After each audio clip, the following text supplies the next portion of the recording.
দুই ভাই চিৎকার করে বললাম, তুমি যদি বলো তোমার পায়ে ধরতে, আমি পায়ে ধরতে রাজি।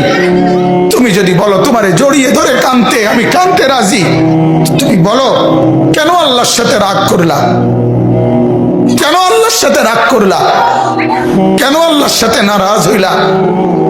কেন সেজদা কপালে জুটলো না? কেন মালিকের সাথে সারাদিনের এত কিছুর বিনিময়ে আল্লাহ তাআলা একটা মিস কল দিলে, 2 সেকেন্ডের একটা মিস কল দিলে বন্ধু তুমি টের পাও তোমার মোবাইলে মিস কল আসছে, এত বড় মসজিদে 6টা মাইকের হরন দিয়া আল্লাহু আকবার বলে তোমারে ডাক দেয়, তোমার একটাবারও কানে লাগে না, বিবেকে লাগে না। তোর মতো শক্ত ডাকাত, তোর মতো পাষাণ বেটা আর কে হইতে পারে? বেটা কথা বলেন না কেন? তুই ডাকাত, কত বড় ডাকাত। ওয়ায়াউমা তাকুমুস সাআতু ইউবলিসুল মুজরিমুন।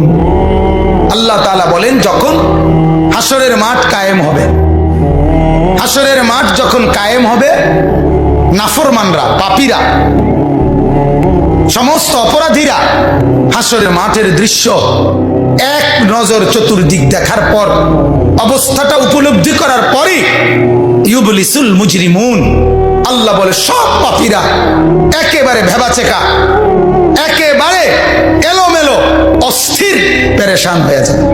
হায় এখন কি হবে? এখন কি হবে? হাসরের ময়দানে দাঁড়িয়ে দেখবে আল্লাহর নবী সাল্লাল্লাহু আলাইহি সাল্লাম বলেন 2টা কদম, শুধুমাত্র 2 পাও রাখা যায় যতটুকু জায়গা। আল্লাহ রাসূল সাল্লাল্লাহু আলাইহি সাল্লাম বলেন একজন মানুষ হাসরের ময়দানে শুধু এতটুকু জায়গায় বরাদ্দ পাবে। এক সুতা ডানে বামে সামনে পিছনে আগ পিছ করতে পারবে না, 1 সেকেন্ডের জন্য বসতেও পারবে না। আল্লাহ তাআলা কোরআনুল কারীমের মধ্যে বলেছে ইয়াউমা ইয়াকুমুন নাস লিরাব্বিল আলামিন, রব্বুল আলামিনের সামনে সবগুলো মানুষ দাঁড়িয়ে থাকবে, দাঁড়ানো দাঁড়ানো দাঁড়ানো থাকবে, দাঁড়িয়েই থাকবে।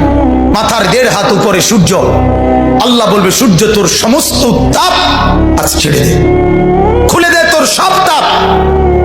পায়ের নিচের জমিন উত্তপ্ত তামার মতো, তামার মতো উত্তপ্ত হয়ে যাবে।